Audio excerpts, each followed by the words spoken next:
เจริญหน้ามองเหลือเกินเจริญรุดล้ำไปไกลหนุ่มทุ่งมุ่งมา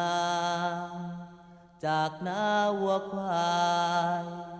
สู้เสียงเลี้ยงกายเพื่อคนที่รอแม่พ่ออยู่หลังนั้นยังคิดต่อสิหูบ่นอลูกคิด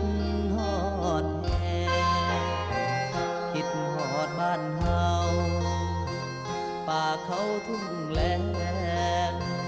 ลูกมาขายแห้งสู้ทนอดเอา